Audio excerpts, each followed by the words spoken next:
My friends, I'm I'm glad to be able to present this program and these ideas that I have today for you. I hardly know where to begin. I guess we'll do like everybody else says. If you have any doubt, we'll just try starting at the beginning. So that's what I'll do.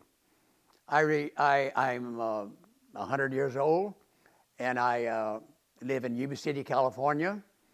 And I have done many things here in Yuba City. I hitchhiked in this town when I was 16 years old, and I had God was good to me. I had a good woman, and I built the best shopping centers in town, and we built with Sikh friends, we built shopping centers, and we built subdivisions, and we built motorhome parks. We did a lot of building, and they are a witness to what we have done. I never liked being with a guy that was braggadocio, but if I don't tell you this, I don't know how I would be able to tell you my ideas that you would have any confidence in. So the wife and I and our Sikh friends, we built and developed developed, and annexed in the city, got tentative maps, final maps, and over 1,000 acres in our two twin cities. That's Yuba City, California, and Marysville, California. I was comfortably retired, and a year and a half ago, I received a call from a Sikh friend, and he wanted me to sell. I'm a broker, have been for 75 years, the wife and I both. She passed away last month, and I'm alone now. And I am concentrating on what my friend told me when he called me. He wanted me to sell a piece of property that I sold his parents 60 years ago. And he's a lawyer. He doesn't practice law, but he and his brother, who's an engineer, they build for the state. So when he asked me to sell the property, I immediately, although I was retired, but he wanted me to sell it, so I immediately thought how I could best utilize his property. They own one of the best pieces of property that I have ever sold, and all the land I've ever sold. They own one of the best pieces of property that I've ever had. It has more qualifications. It has abundance of water. It's the #1 Columbia loam soil in the world, and you cannot find a rock on this property unless it's been hauled in there for a road. The idea that I had for his property that I told him about was, the homeless problem is a domineering subject now, and we're all being hurt, and particularly the homeless. It's sad and it's heartbreaking to see their situation. So I've studied religiously their situation for a year and a half, and what I come up with was, I have many newspaper columns stating about the homeless. I would like to point out that the 5 most knowledgeable people that I knew about this subject, and I studied it for a year and a half. They've studied it for 15 years or more, the 5 people I'm going to tell you about here. And one of them is the governor of California, Governor Newsom. He has been extremely good at trying to solve this problem. He has diligently tried to get people to bring him ideas that he could solve this problem. Well, what he and the other 4 people have taught me is what a Governor Ben Carson, the well-known neurosurgeon, said about our 176,000 homeless. He said that 60% of them had either a mental problem or a drug problem. 60%, that leaves 40%. My friend and I have an idea about where to put the 40% is on his property that contains 140 acres. It's the beautiful soil for gardening and it's just perfectly located, perfect soil, perfect water system that can be doubled. If you want to, the water system, in my opinion, can easily be doubled by digging the wells a little deeper or putting in larger pumps, finding large abundance of water that they have below the ground, which is only a half a mile from a nice river that has an abundant supply of water. But these 5 people have come up with the same idea, even though some of them don't even know each other. But since they've all worked on this problem for a period of perhaps 12, 15 years, diligently, one of them is the governor, who really worked his heart out on this project, trying to solve the problem for 176,000 people in California. He alone got an act passed for the lawyers, the judges who handles conservatorship trials in court, that determines where you go if you become unmanageable. He has an act that gives the judges more power, that overcomes the civil rights of a patient that has used that to not have to take medicine. But he had got a law passed now where the judge has more authority to encourage you as a patient to take more medicine. Well, so he has found out that the best way, in his opinion, it appears to be, put the mentally sick and the ones on drugs, have a certain place for them and give them the best care that man can possibly provide. And the other 40%, we have a beautiful place here that my lawyer friend, who doesn't practice law, he and his brother builds bridges and homes and houses for the state only for the state and the cities of California do they work. And they just finished such a project near the Sacramento area. These people are in the business, and they know what the governor's looking for, and they would like to build what he needs.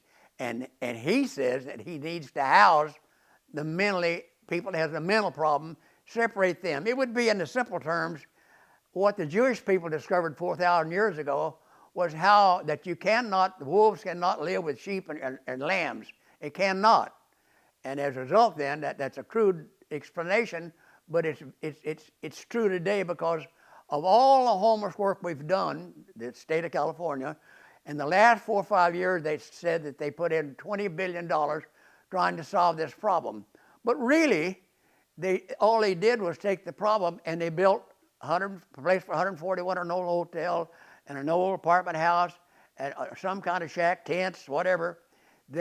My friend, he just finished a project with a house that has 50 square feet in it. That would be probably less than the room that you're sitting in at this present time. 50 square feet. And the problem with that is moving these people around in these kind of places. Like, you still move the sick mental people with the people who are not sick. Like the doctor said, 40% of them are not sick. They're just unfortunate. They're veterans with legs shot off and have 3 daughters that he had tried to put to school. And then there's also the old people who are caught in inflation now. Their bank account is depleted. They own a $400,000 home, so they sell their home, and then they put it in the bank, and then they rent. They rent now $1,500, $2,000 a month, a place to stay, and they use their cash then to live. Well, we have a project for that. We have a project for the young couple that just got married that can't afford $2,000 a month, and so we build a place that they can live cheaper.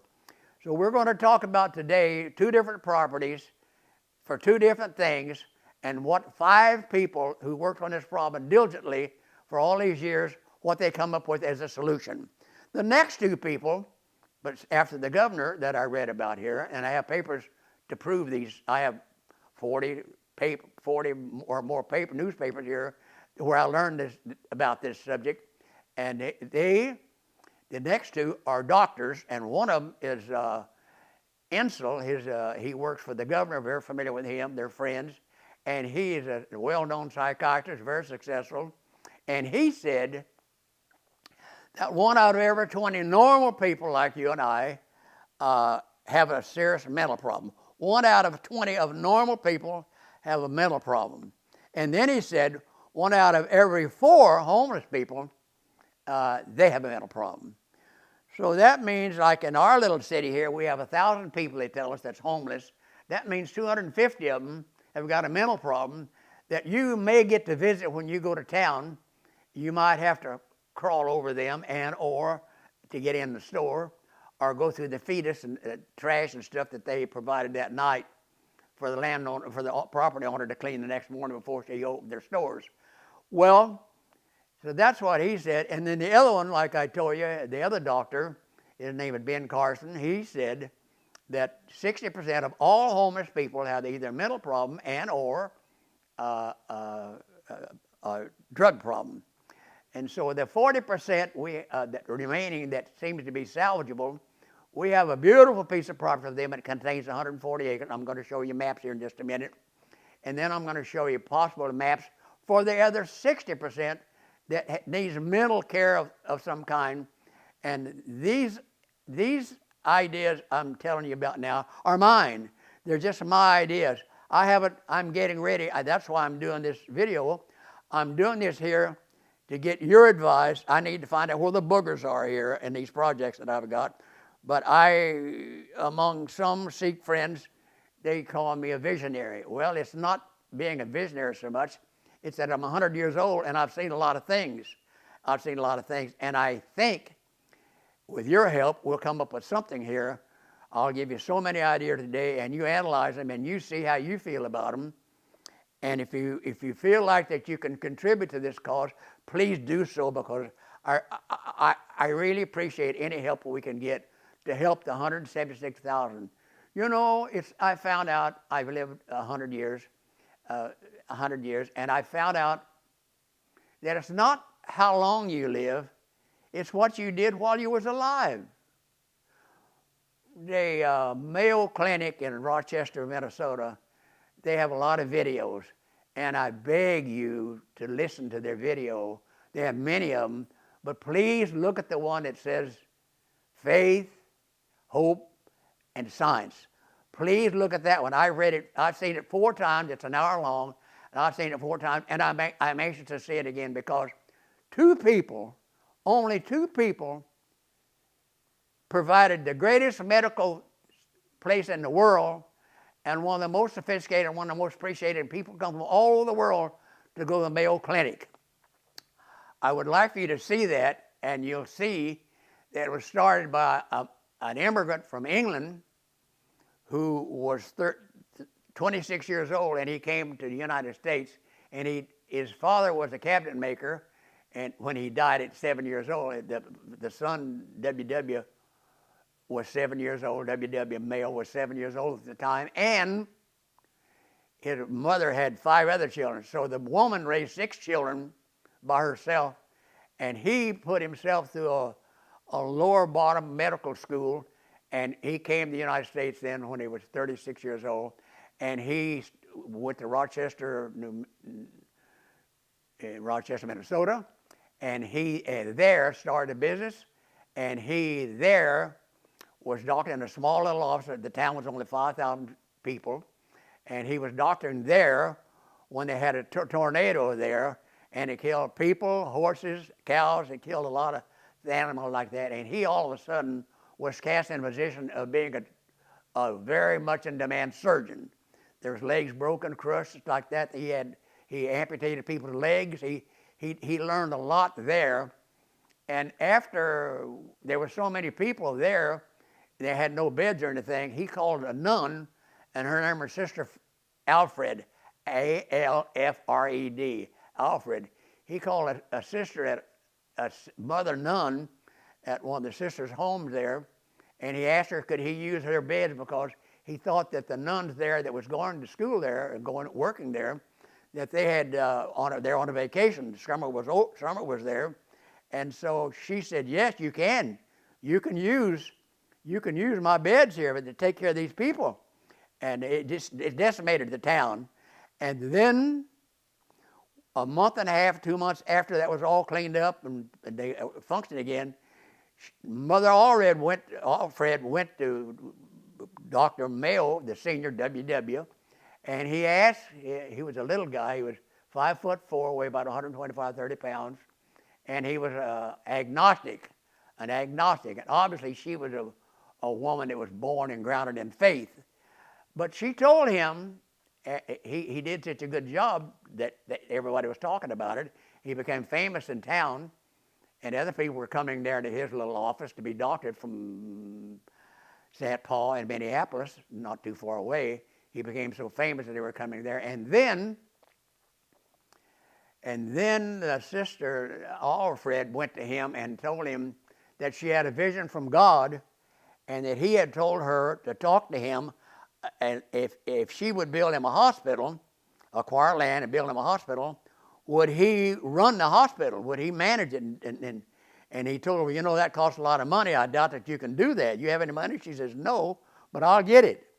And so he said, well, yeah, if you let me run my little office downtown, then I'll run the hospital that you're building. The hospital, the land cost $2,000, and the hospital cost $40,000. In those days, that was unheard of. That was a fortune. That was a multi-fortune. And it took her 5 years to get the money to build that property that he took over. And by that time, he had two sons that he trained for medical building too. One of them was a neurosurgeon, and the other was a gastology like he was, meaning he doctored the body, and one of the sons doctored the head. So they ran it, and today, it's one of the most famous ones in the world, one of the biggest ones in the world, and the most popular in the world. And people bring kings, queens, and brings people from all over the world there, and they donate a lot of money because they saved their wife or saved their child.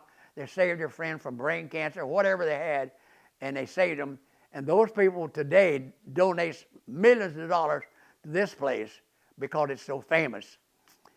Now, it's odd they said that an agnostic and a woman of such faith could work together and create something. Well, what did they create? Well, the place is 150 years old, and like I told you, it's one of the famous ones in the whole world. And a fella didn't believe in God at all, and a lady believed in God with all her heart.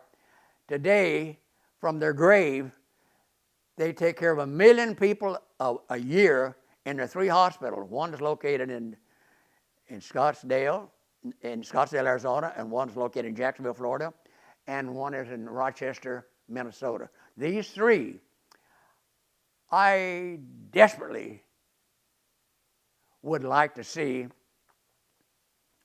I now have to jump around just a little bit because I'm changing the subject here. I'm going from a people to a piece of property. So these pieces of property that this nun provided money for, it took her 5 years to get the money, to get the $40,000 to build a hospital. Today, it's one of the most famous ones in the world, still in existence.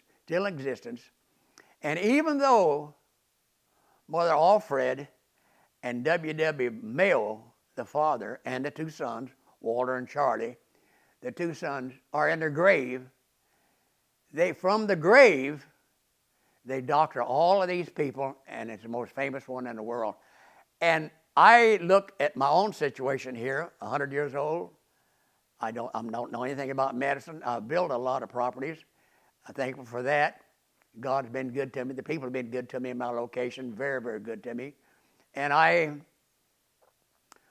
would like to see something to solve Governor Newsom, not Governor Newsom's problems, although he's in charge, but it's all of our problems. It's all of our problems. The 176,000 people that's got a problem here, I would like to see them helped. And the best way I know how to help them is do what the doctor said. Let's take the 60% that are sick or on drugs, let's put them one place, and let's put the lambs and the sheep another place. And then the government owns a piece of land, I'm told, I believe. They own a piece of land that has about 700 to 800 acres in it, and I would like about 500 or 600 acres of it, of this property that they own. And it's beautiful. It's on a lake, and it's shallow lake, and it's beautiful. It's not decorated now, but I am going to show you some landscaping that I did. I show you what little I did there. But whoever buys this property, I'd like to landscape it for them. They pay for the land material, but I would like to landscape this to where it looks a whole lot like Mar-a-Lago, Trump's Mar-a-Lago in Florida, because we'll have over 2,000 palm trees on this property. We'll have beautiful buildings I'll show you a picture of the building. But the buildings are 5 stories high. They contain 50,000 square feet each, and there's 5 of them, and they have a 10-foot glass fence on top, and each one of the properties has 20 acres by itself. So we're talking about 100 acres there, 20 acres each for 5 buildings, and up on top there'd be a 10-foot glass wall surrounded the very top, and up there we have umbrellas and stuff like that, where when on good days you can sit up there and eat and see all over the county. It's a beautiful, beautiful place, and it can be made to look a whole lot like Mar-a-Lago. Now, I have several ideas about how to populate and how to run this properly, and I'm going to share a few of them with you. But I really would like your input if you contact me and let me know your ideas how to finance this. We have the property. I think if the state owns this property, as I suspect they do, but if they do, then we could take that property. One of the best ideas, I think, it's simple, fast. It can be faster, and solve the most of the problems most proficiently, I think, than the other problems that I'm going to give you. The other potentials, not problems, potentials. And so I think that if we could give about 600 acres to the Mayo Clinic, who has the best reputation in the world to do what we need to do, and that's take care of the mental problems. Who better is equipped to handle those problems? They have divisions in their hospitals for almost every kind of disease that man has, but I would like this one here to restrict to solving California's problems, and that's 176 homeless, of which 60% of them are reported to be a mental problem. So let's think positive for a minute here in that regard. So the 600 acres that we would hope to get from the state, and the governor's the boss, if this property is owned by the state, which I expect that it is, and if it is, then I propose that we give this property to Mayo Clinic like that, and they bring their expertise. And the expertise is they know how to build buildings. They got them. They got them already. They got the practice. They got the expertise. And it shows even from their grave 150 years later, it still shows. It's well known all over the world. The best known in the world is what these two people did. These two people, they're so different, had no contract for 50 years. It's a handshake deal, and look what they did. All right, so then we have the land, and we have the expertise. Where do we get the money? And this is where you can help me.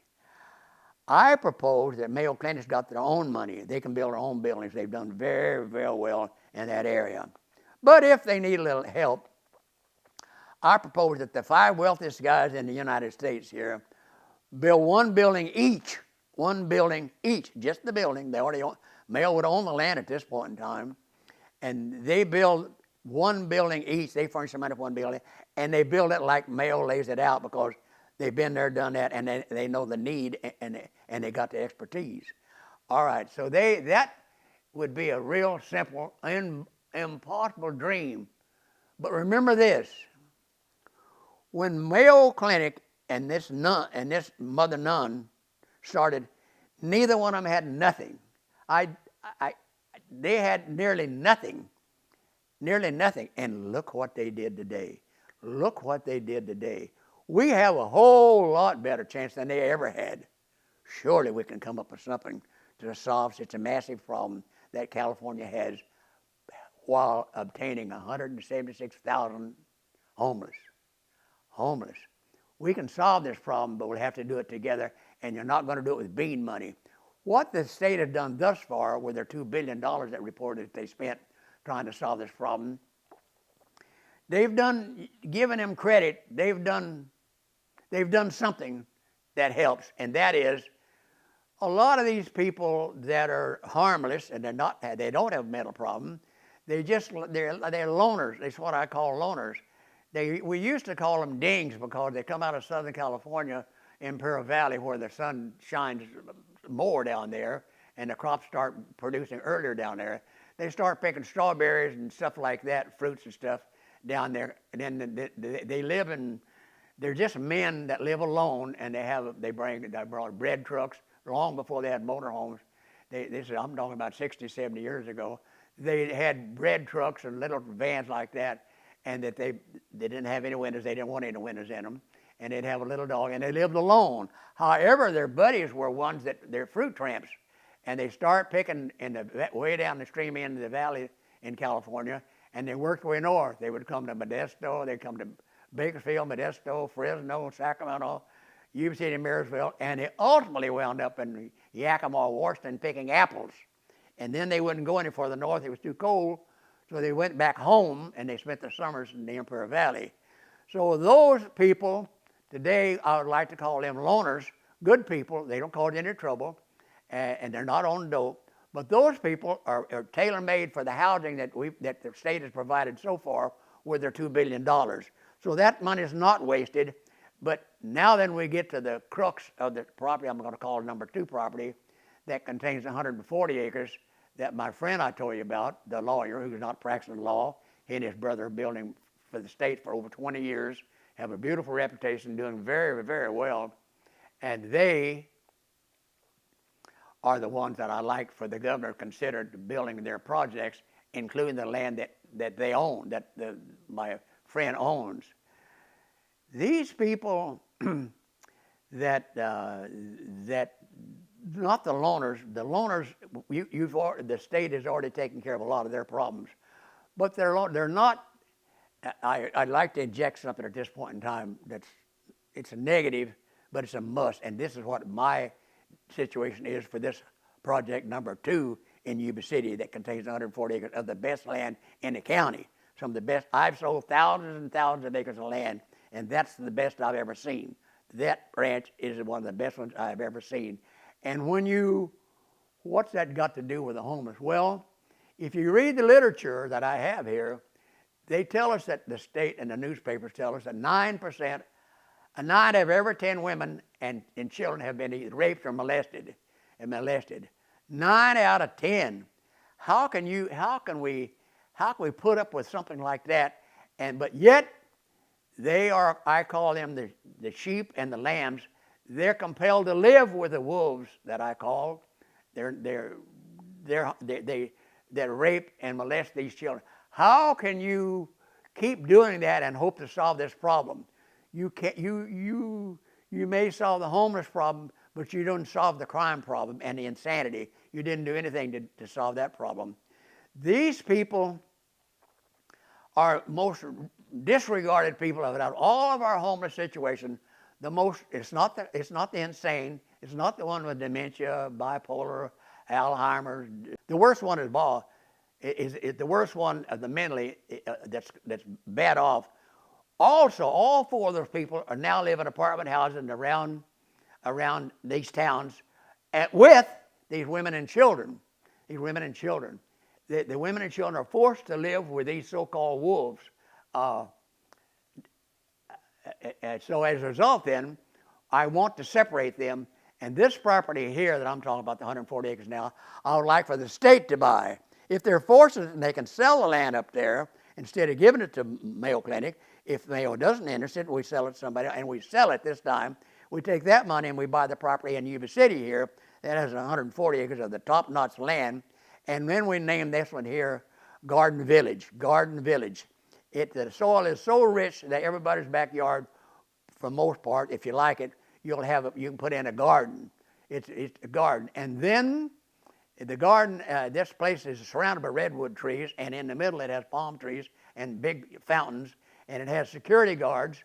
There'd be 500 homes on this property, and it has a big beautiful administration building, and for ladies' parties, and also collect rent and stuff, maintain the property. And then you have security there that prevents anybody from dragging an old auto body in the subdivision. There's only one way in this subdivision, the whole 500 acres, and it's you go in one gate and you come out the same gate. So people will see whatever you bring into that subdivision, they can see it. This will be a well-maintained, restricted home of the state, and that they take care of the veterans that has 3 daughters and no legs. They take care of all the people that I mentioned before, and they will have a chance then to send their college. These people that I sold 140 acres to, I really sold them 60 years ago. I really sold them 160 acres, and they sold off 20 acres of it for a junior college. So adjacent to this property, there's 140 acres there. Adjacent to 140 acres, we have a junior college that the veteran can put his 3 daughters through there very easy. This place could be such a garden place. It's so fertile, and so water's cheap. Water's very cheap. Electricity will be very cheap because every house, if it's designed like I like to design it, every house has 60% of the roof will be covered with solar panels. So your electricity is going to be cheap, your water is going to be cheap, and the land's going to be very, very rich. And they're up at the gate where the guards are in the administration building. I'll show you pictures of that. Then at that area, you can, the people that live in these 500 homes, if their backyard, if they want to, they can turn it into a commercial and they can sell their cucumbers, strawberries, watermelons, whatever they have. They can sell it. There'll be a place, a group of palm trees up by the administration building where the guards are. You can sell any project that you raise there, you can sell it there, and the public will come, and the city will come to buy your property. They cannot bring their own merchandise to sell it there, but you'll have a private place. If you live in there, you can sell your own product right there without ever leaving the property, without ever leaving the whole property, the subdivision. So that's what you can do with that property there. Now, a little bit more about the financing. So let me say back about that property more. There will be no people in there that belongs in the 60% in that subdivision. You'll be scrutinized so much that nobody in that subdivision there is going to be able to be on drugs and or have a mental problem. You cannot live in this problem. We cannot have the wolves with the sheep. We're going to separate them. We could sell this property to probably numerous other people, but we think that this will help more people than anything else we could do. But you have to maintain some law and order, and the state, because no one can do that. Because if you act, they're going to be, the houses are going to have 1,300 and 1,400 and 1,500 square feet. That means that you're going to have 1,300 square feet, 1,400 square feet, and 1,500 square feet, and you're going to pay $1,300, $1,400, and $1,500 a month for them, according to how many bedrooms you get. 1 bedroom, 2 bedrooms, 3 bedrooms. Okay, so this is going to be a place of peace, security, and you're going to have something to do in the hopes that you can raise your kids there and put them through that junior college, save enough money, maybe even your gardening. Let me give you a real, something different, you know. I envision a veteran sitting home, you know, and he got these 3 daughters, and they got nothing to do. These houses are going to all have big decks on the back there. They're going to have fans, they're going to have air conditioning, and they're going to have a beautiful garden and a place to wash your vegetables and stuff like that. But if you want to have a little interest, create a little interest among the children there so they don't want to go downtown and work on the streets like that, give them a little something incentive at home instead of just sitting there watching the boob tube. Have them give the administration building $100 to enter a contest. There's 500 homes. That's $5,000 a year. You give $100 to the administration building, and they put that in a pot. And then in January, December, everybody decides who had the prettiest garden, and whoever gets that wins $5,000. Same thing with your front yard. Have another contest, give another $100. Whoever has the prettiest front yard. This seems to be trivial, but when you're home and you got teenagers, it really would be nice if you had something as incentive for them so that they could go through that college. So if you could just give them a little incentive to use their hands and their brains a little bit, it would be something that they don't have when they're cooped up with a bunch of wolves in an apartment house 3 stories high with no playground, no yard, and nothing like that. And they cannot get out of their mother's eyesight because of the exposure to so much severe damage. I would like to tell you the location of these properties here and how I think the people would feel if you don't present it in detail, how the people in their locations where these properties are located, how they would feel. I want to tell you that the normal person, it appears, at least I was that way at one time before I started studying this subject, I thought that all mental people have a mental problem. I found out that when I studied this now and through the doctors here, I found out that's not so. That's not so. But the ones that do have the mental problem, they make the biggest statement, and they're the ones we're all scared of. And they're the one that's molesting these women and children. I want to tell you where these properties are located, and then I would like to guess how the people feel, because I think that's the way I would feel until I got the proper knowledge about what we're really attempting to do here. And I want you, above all, I want you to get this if you don't get nothing else. These properties are not about an insane asylum. These are not about housing people that's dangerous. This is not about this at all. These two properties, one at located in Afterbay and Oroville at the foot of Lake Oroville in the city of Oroville. This lake here is, it would be half a lake, and it can be made beautiful. It can be made every bit as pretty with palm trees and flowers and stuff like I know how to do. I'll show you in my backyard here. I'll take a picture of that and show you what I can do and what could be easily done up there. But we could put 2,000 or 3,000 palm trees on the property up there, and quite a few of them in the project in Yuba City, but particularly up there. That can be made into one of the most beautiful places in the United States because of the lake and its location. It's not surrounded by a bunch of houses like that. But here's what most people would think. I thought that most of the people that is homeless had a mental problem. That's not so. But that's what people think. And so if you live in Oroville or Chico, you would think that somebody's trying to force an insane asylum in your city. That's not so at all. Not at all. If Mayo Clinic or somebody similar to them that has experience, if they were to come there, what would happen to your city is they'd hire about 25% of the people in your town with good high-paying jobs like that, and it would take care of a lot of your homeless as well as everybody else's. But this place is not to house the criminally insane. No, no, no. They're going to go elsewhere under Governor Newsom's law that he got passed. It's called the Care Court. Care Court. Give him credit. He got that done, and that's take care of the worst of the worst. That'll be the one that gives a judge and enhances a judge's power for the conservative law that protects the people and will not, it allows the people, the ones that's sick, to not take medicine. This, I hope, has something to do that would encourage them to take the medicine. It can be in a number of ways to encourage them to do it. Just give them something that they like if they take their medicine. And then the people in Yuba City then would get the 40% that the doctor, Carson, said that does not have a mental problem. What they have is a homeless problem. They truly have a homeless problem. And this project in Yuba City, 140 acres, is truly for these people. One property is located in the north side of Yuba City, next to the Yuba College on Highway 99 in Yuba City, and the other property is located between 99 and the Oroville Lake. It's surrounded by two sides by highways, and then there's an airport that's 2 miles from this property that'll accommodate a jet airplane, and then on the property, a block away from the buildings, will be a helicopter port.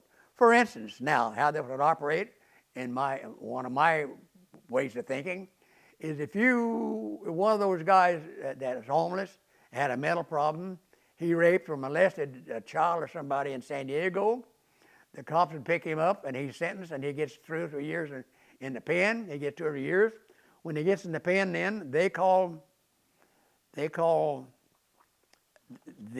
place at Oroville, they call that place, and they report what they've got there, and have you got room for them? And they'll say yes. They call them, if Mayo Clinic are running it or whoever's running it, they'll have an office building there, and you call them, and you can take a helicopter. Big sheriff's offices always have helicopters, and you fly the man that's getting 2 or 3 years in the pen down there.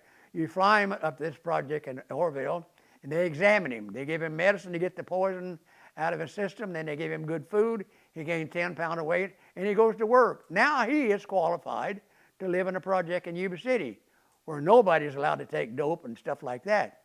And then, if in that place, then if the man does what he does what he's supposed to, he gets 3 things up there.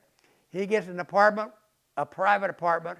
He gets $100 a month, and he gets amenities. He gets a new bicycle, and he gets to ride on the 20 acres, and he gets a fishing pole to fish any days that he wants to. He gets 5 things if he just does 3 things. If he takes his medicine, cleans his room, and stays out of trouble, that's all he's got to do, and he gets those 5 amenities. If he elects to, if he doesn't have enough brain capacity, and he elects to not take his medicine, he'll immediately be told, take your medicine, and he has the civil rights that he don't have to take the medicine unless they use Governor Newsom's care court to enforce that in some manner. Or if you can do it, maybe you catch more flies with honey than you do with a swatter. Well, if he can do something to get the guy to take the medicine, fine. If he absolutely flatly rejects his medicine, the hospital then calls the sheriff's office, the penitentiary where this guy came from, or the jail, and they come up with their helicopter and pick him, and they take him home. They take him back to jail, and he serves the rest of his time. But he will quickly, if there's any brains at all left, he will quickly evaluate which one of these properties here was best for him. And maybe 6 months, a year later, he gets another opportunity. They give him another opportunity to go up there, and he should quickly want to go, because here again, you catch more flies with honey than you can with a stick, we're told. But he will not be allowed to take any dope. Anybody who brings any dope anywhere near this project or on this project here will be quickly arrested and hauled to Butte County Jail, and they will be prosecuted for bringing drugs to these people that are already in for treatment. Yeah, I now, you'll go ahead. I will now show you where the location of these properties in here, where these properties are here. And then I want to tell you about further financing these projects. If the Mayo Clinic is not interested, there's lots of ways. Think about Mother Alfred. Think about the opportunity she had to get money. It took her 5 years to raise $40,000. As flush as this country and as big as the magnification of this problem here, 176,000 people in California alone, 176,000 plus alone. This is a problem with great potential harm for everybody that's near these 176,000. There's potential problems, serious problems to happen. So I want to show you the maps where these properties are located, and I want to tell you other for your consideration, and even more add to this here. Tell us where the boogers are, and tell us the people that you think are capable and would be interested in financing a project such as this one. There's much more to say about these projects, but I think I've said enough that you'll know the project, you'll know what we're attempting to do, and you'll have some ideas how to make them better. And that's what I'm looking for. So now we'll get into the project. All right, folks, we live in Yuba City right here, Yuba City, Marysville, which is about 50 miles north of Sacramento. And so we live here, and out of our area, come through our town, is a highway called 99. It goes straight north to Chico.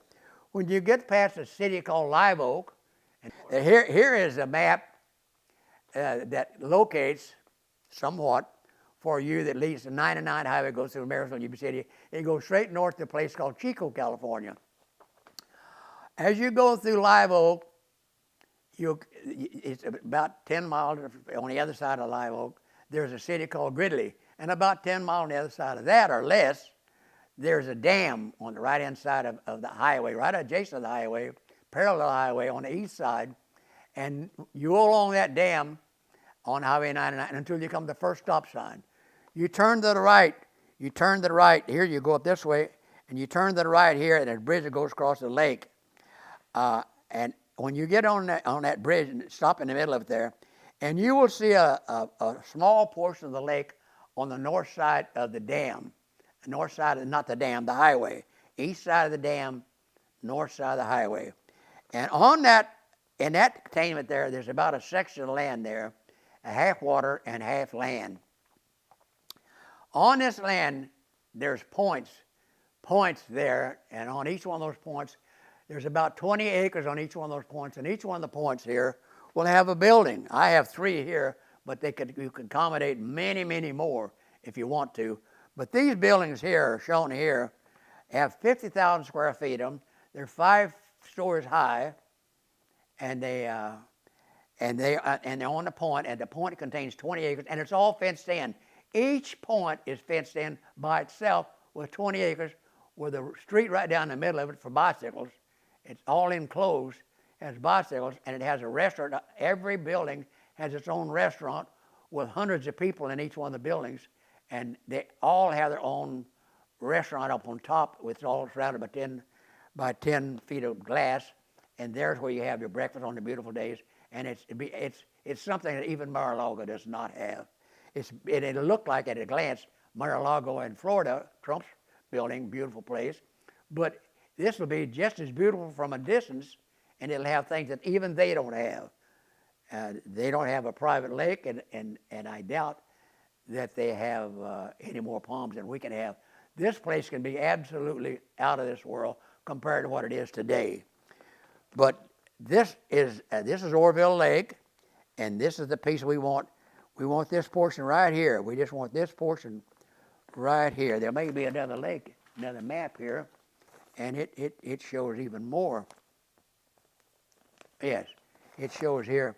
We want this piece. You turn on. There's a bridge right there. Oh, there's a bridge right there, and we want this piece right here. This is solar paneling. We want 100 acres of solar paneling here, and we got free water.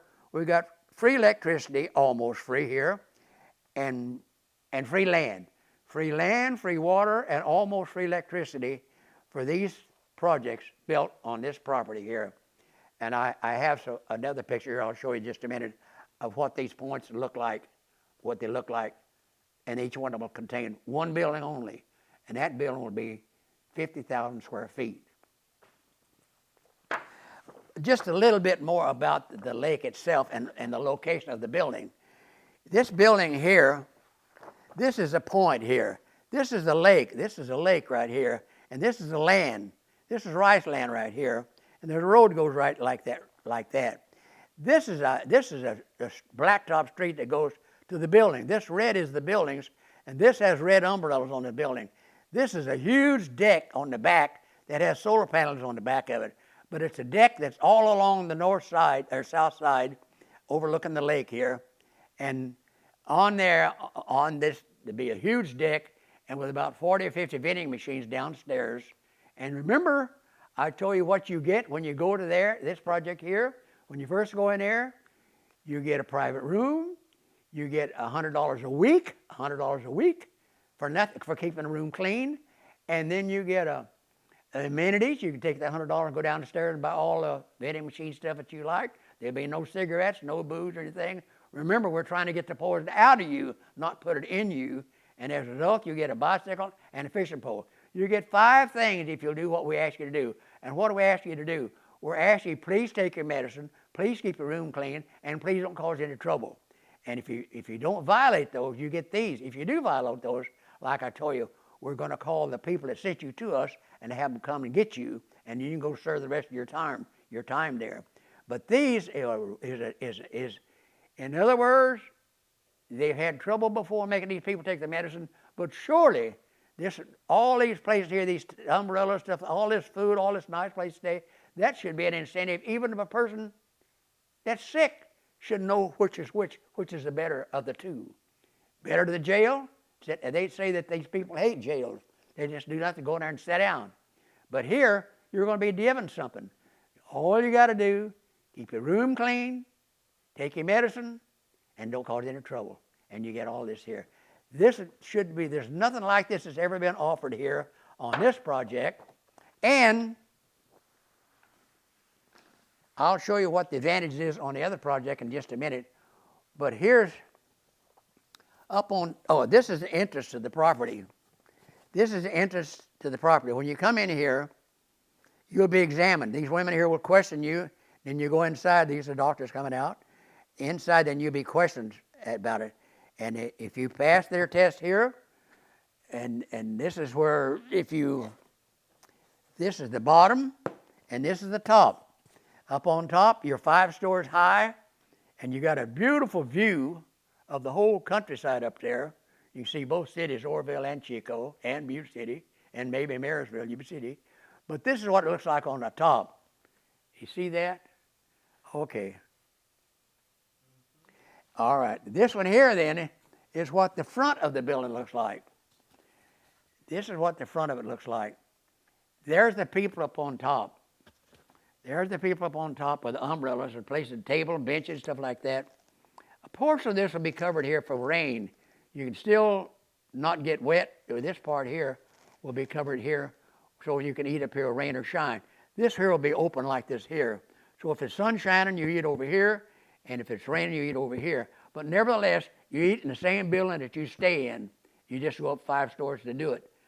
And then you'll have 20 acres or more to ride your bicycle. You'll have 20 acres or more of places to fish. And you're going to have the amenities downstairs. You're going to get you $100 a week.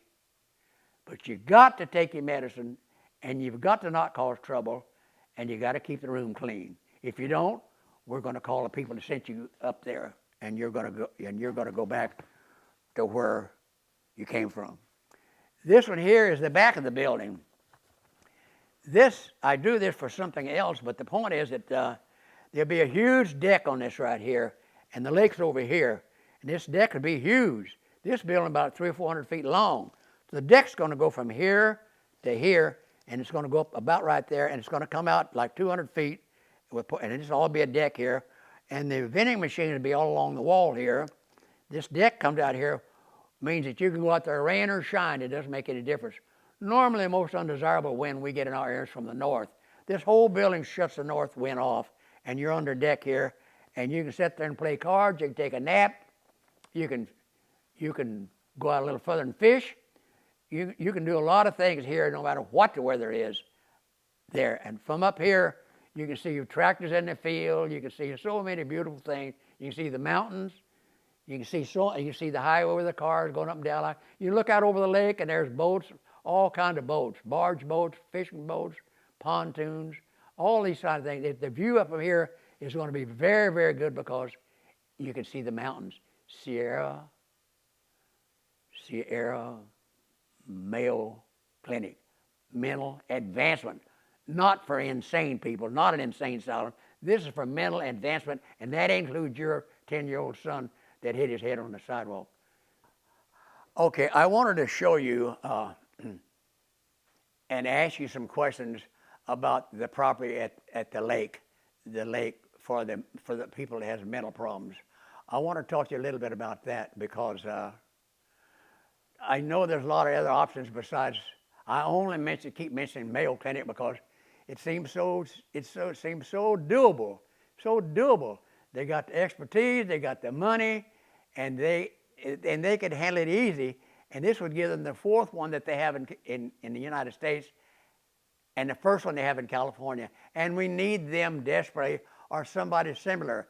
They have so much expertise that's why I keep mentioning them, and it would be so simple. If they like it, they'll get the money, and we'll get the problem not all solved, but we ought to get 90-95% of it solved with Governor Newsom's good thinking when he created Care Accord. When he created that took care, that gave the judges more power in conservativeship.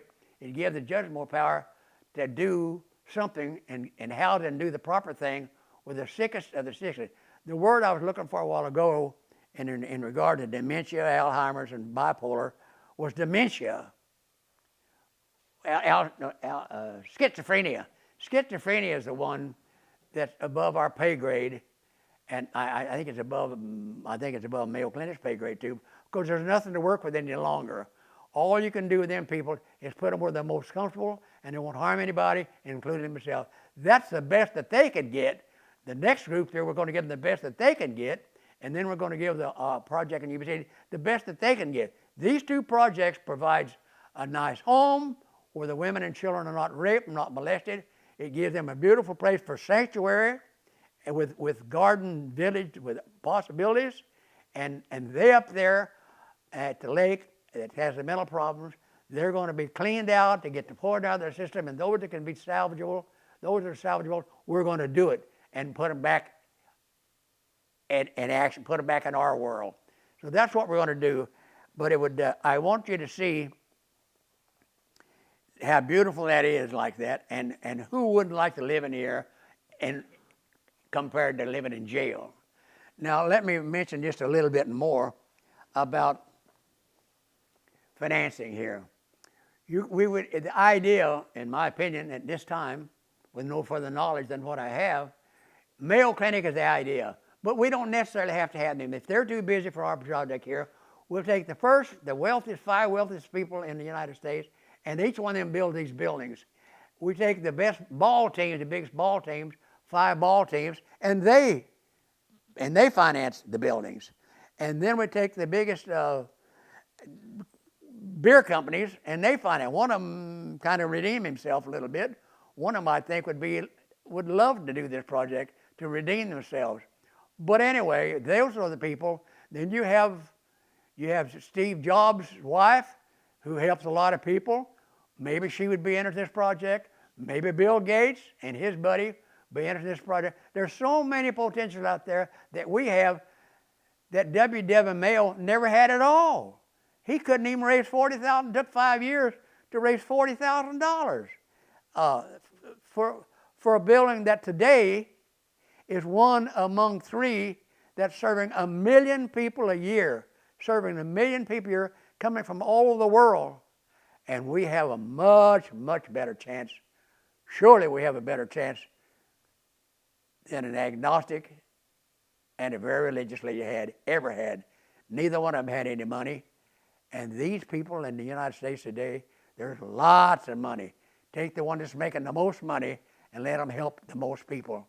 And we'll all be very thankful, and we'll all benefit from it, because you will have helped 176,000 people, and that would be similar to the people that Mayo Clinic, W.W. Mayo, that's the senior, and the 2 sons, and the nun, those 4 people, today, even though they're dead and in the grave, they're helping 1 million people a year, still yet, and still growing, and the most popular ones in the world, and the most in demand.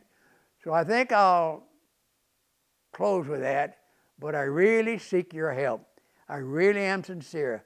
I told you before maybe, my name is Lee Harmon, L-E-E, and the last name is H-A-R-M-O-N.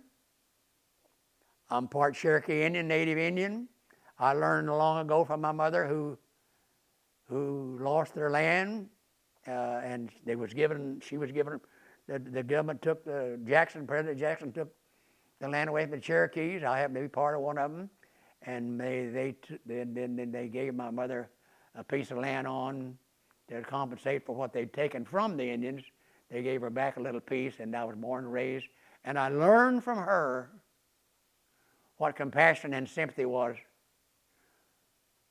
for the homeless, because we were all of one of them. When President Jackson took the Indians from South Carolina, he took them to Oklahoma in the middle of winter. 16,000 of them, 4,000 of them died on the trip because they tried to swim and get across ice lakes, rivers, 20 feet of water or more on each bank, out in the middle of swift water. But 16,000 of them, he put them out in the wintertime instead of waiting in the summer. He put them in the wintertime, and 4,000 of them died. But they were rewarded by taking them out on the hillside in Oklahoma, where there's no people, no doctors, no farming, no animals, just little scrub oak trees. And there he turned them loose and told them good luck. And so from all of that, I learned what sympathy and compassion means. She taught me that. Her dad was a medicine man. He taught me that. And today, that's what I'm supposed to do, and I've been doing it for 80 years for the Sikh people in Sutter County, and I'm proud to say I'm writing a book about these people, and I'm proud to say I worked with them. The name of the book is Secrets of the Sikhs, from the very bottom, from the very poorest to the very wealthiest in 80 years, and I saw it all with my own eyes. I didn't read about any of that. I saw them all. There's about 12, 15 of them in this county when I first came. And today there's probably 12, 15,000 of them. They have a beautiful temple to go to. And they're all doing well, and I couldn't be more proud of them. They now are a lesson. This book is a must for all Sikhs, and advantageous to all others to learn how the Sikhs did it. They did, and they didn't bring any money. It's been quoted many times, I've heard, that the government gave them money to bring it here to buy land. That's not true at all. I watched them living alone in chicken houses, barns, old garages, and they lived in places like that. and they couldn't marry, they couldn't buy land, they couldn't do a number of things when I first met them. But 3 or 4 years later, the government passed a law where they could bring their wives and they could buy land, and I sold them thousands of acres. And today, there's only one way to get into Yuba City without passing Sikh land. You have to come across the bridge from Marysville into Yuba City. You cannot fly without flying over their land. You cannot drive without passing by the land. You cannot come up the river because they own land on both sides, except under the bridge. Under the bridge is owned by the cities, and you can cross right there.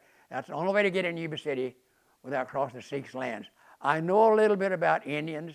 I know a little bit about homeless. I know a little bit about compassion. And I know a little bit about the business that mother Alfred was in. I know a little bit. I have great faith in God. I had a wonderful wife. I lost her last month. Married to her 80 years. Sweetheart in high school 2 years before that. But I tell you, women have been my salvation. My grandmother loved God. My wife loved God. And so do I. Thank you. Okay, I just wanted to show you some of the amenities. This is a picture, not of that property that I just told you about at the lake, but this is what the people that sent to that property from jailhouses in California here, this is what they would have. A little bit of this is what they would have. They will not have these buildings like that, but they'll have these palm trees, and they'll have this swings, and they'll have this sand, and they can fish all over it with a lot of fish there year round. Never freezes over, never real cold like that. And so this is what I'll close about the lake property up there. But I wanted to touch a little bit on the property in Yuba City here. This is a subdivision. This is 140 acres, and it lays like this here. Chico's up here, and the other property is up here. But this property here is in one piece here, and this piece here, I sold this piece here 60 years ago to this lawyer now that owns it and his family. I sold him 160 acres here, and they sold us 20 acres here for Yuba College. They sold us for Yuba College. It's a beautiful college, about 15 years old now. And so what we have left here, we subdivided in this map here. And you can see this here is for every one of these here can have a garden. This place will be very secure. There'll be a 7-foot block wall on the east end of the lot. Every lot on the east end will have a block wall. Every lot, the 500 of them, and on each side then will be a cyclone fence with slats in there where nobody can see in your yard, nobody can get in your yard, and it's all fenced in, and the only way to get in there, since when the front two gates on either side of the house are locked up front, nobody can get in there unless you come through the middle of the house. You go through the middle of the house, on the back part of the house there's a huge deck with fans, a table, chairs, pull down cots out of the wall cots they call them, and table and chairs and TV. You can sit out there on your deck and you can watch your garden be irrigated, and you can pick strawberries, tomatoes, watermelons, whatever you want out of your own garden. And if you want to sell the stuff, take it down to this place right here. This right here is a place where all the people here that raise the gardens, if they want to sell their produce, they take it right here where there's a lot of trees. This is the office building here. This is security here in the trees. The security is hidden in the trees here. They'll all have pickups that says security, and they don't let you bring anything in there. And old car bodies, you don't bring them in there.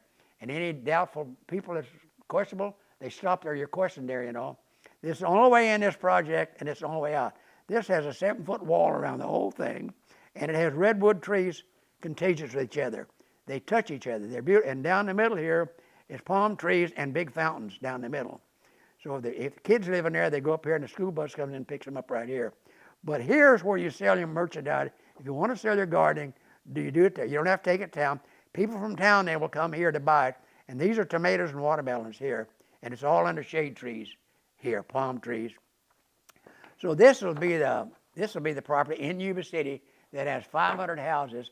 And if the governor likes the project in Orville for one thing. If he did that, there's plenty of land there to take care of all of California for a long, long time, because you have a lot of land to build on, and you have a lot of water there, a lot of electricity there. You have 100 acres of solar panels.